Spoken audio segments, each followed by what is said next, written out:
ଛୁଇଁଲା ଇରେ କିଏ ଟିକେ ମତେ ଜାଗା ଧର ରେ ଇରେ ଭାଇ ତମ ଗୋଡ଼ ହାତଳେ ପଡୁଛି ମତେ ଟିକେ କିଏ ଏନଗେଜ କରା ସେମାନେ କଣ କହୁଛନ୍ତି ଜାଣିଛୁ ସେମାନେ କହୁଛନ୍ତି ତୋ ବାପା ପାଇଁ ବିଶେଷ କରି ଯୋଉ ସାଲେପୁର ଯୋଉ ମହେଶ୍ୱର ନୁହଁ ମହେଶ୍ୱର ଭାଇ ସିଏ କହୁଛି ଅନାନି ତୋ ବାପା ପାଇଁ ଝିଅ ଘର ବାଲା ଝିଅକୁ ଡରିଲେଣି ମୋର ବାହାଘର ମାନେ ତାକୁ ଚାହିଁଲେ ସିଏ ଗୋଟେ କୋଉଠି ସେଟିଂ କରିଦବ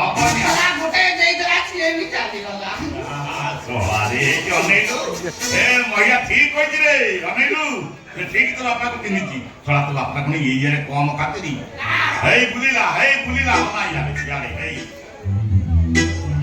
ଗାମୁଛା ବୁଲିଲା ଇଆଡେ ଅନାରେ କେହି ନାହାନ୍ତି ହେଇ ଅନା ହେଇ ଅଞ୍ଚଳରେ ପ୍ରବଳ ଖାତିରି ତ ବାପାର ପ୍ରବଳ ନା ମୋ ଘରକୁ ଝିଅ ଦେବା ପାଇଁ ଝିଅ ପକ୍ଷ ଲୋକ ଡରିବା ଦରକାର ପ୍ରବଳ ନା ଗାମୁଛା ବୁଲେ କହୁତର ନା ନା ନା କହୁଛି ନା